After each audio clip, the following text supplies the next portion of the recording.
Hey everybody, Andy here. Let's talk about Stranger Things.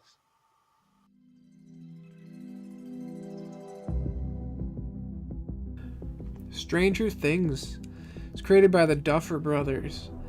It is an 8-episode, 1-season Netflix original. Came out July 15th. Each episode is about 45 to 50 minutes long.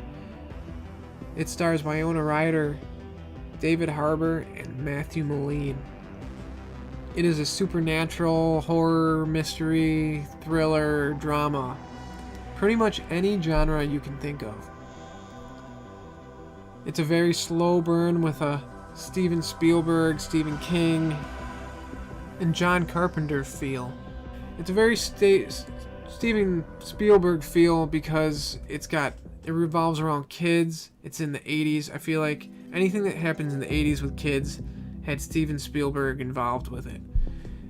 It has a very Stephen King feel because there's a monster. The opening titles and music has a very Stephen King movie feel. Like, I originally thought it was a Stephen King adaptation when I first saw the title, and I'm sure they did that on purpose. And it has a very John Carpenter feel because it's more horror, thriller than Steven Spielberg would typically do. I feel like there's a monster and it gets pretty intense at times.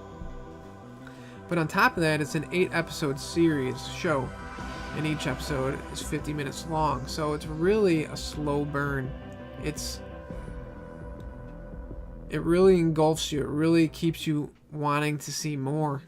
Each episode gives you a little piece of the puzzle. You get a little more backstory. You get a little more information, and it keeps you watching. The first time I watched this was a Monday night. I think I started watching around 10 o'clock, and I couldn't stop. I didn't go to sleep till like 4 in the morning that night and went to work at 7 the next day like a Romero zombie, and I don't regret it because the show is excellent. I could not stop watching the show.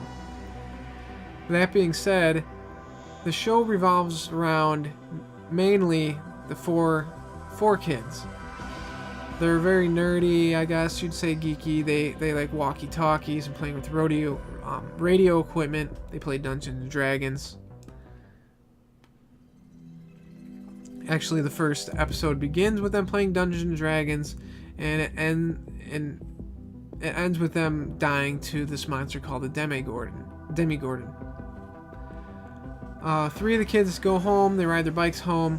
One of them doesn't make it. They don't find out till the next day when the kid doesn't show up at school, and his mother doesn't find him at the house in the morning, so she finds out he didn't come home last night. Winona Ryder is the mother. The sheriff is David Harbour. So the sheriff and half the town and all the kids are going to trying to find this kid. The 3 kids find this girl wandering around the woods the next night. She's got a buzzed head and she doesn't speak. And they soon find out there's more to her than just some lost girl. They find out she has some superpowers, and she may know where Will is. Then you find out that she escaped from this government facility, and the government agents are trying to find this girl because she is like a secret weapon, or they're trying to utilize her superpowers in some way. There's also a story between Winona Ryder and David Harbour, the sheriff, and Winona Ryder, the mother.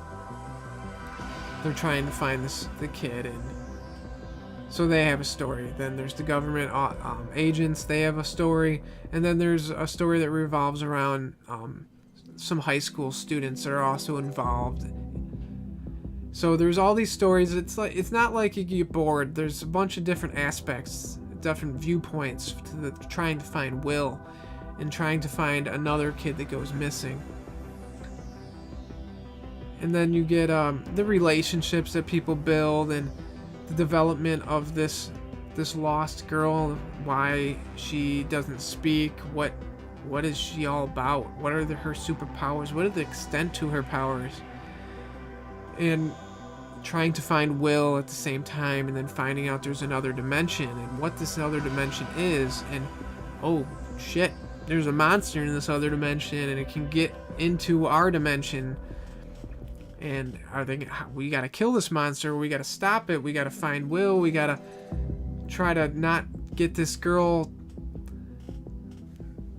taken back by the government. And we gotta save her. And all this sort of stuff is going on. And it's just, it is a slow burn, but there's enough going on that keeps you captivated. And you just want to know more and more and more. And it ends well. It's written well. The atmosphere is perfect. The music is perfect. I shouldn't say perfect. It's all very, very, very, very good. The acting is very good. The kids are very good. I was surprised. I thought there'd be at least one kid in there that was not a very good actor and was kind of annoying and would take away from the story. But that's not true at all. They all did a great job.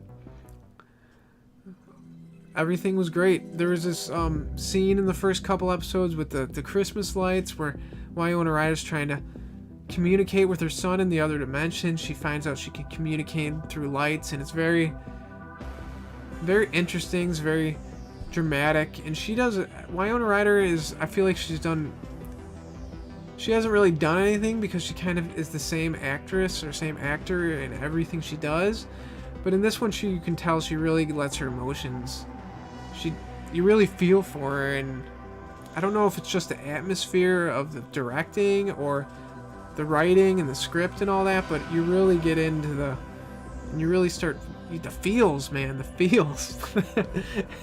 It's a really good show, and you really get engulfed in it, and you don't want to stop watching it. Like I said, I don't know if it's just me, and this is where I grew up. I grew up in the 80s. And I love the Spielberg movies. I love John Carpenter. I love Stephen King, even though his movies are always terrible. But I love the ideas he had. And in this show just mashes everything together, and it really gives you a good nostalgic feel. And it doesn't disappoint. Like I said, the ending's great. I don't want to give it away. But I would say it is possible, I guess, to make a second season.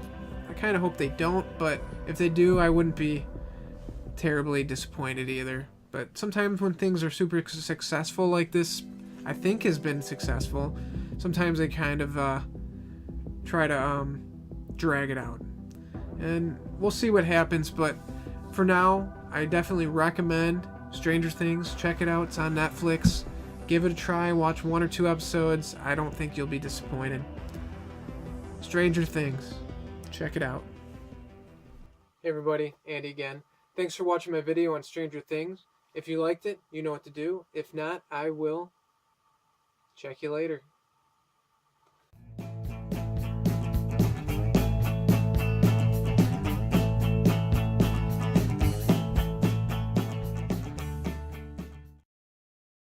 I had a girlfriend once who wore a cowbell.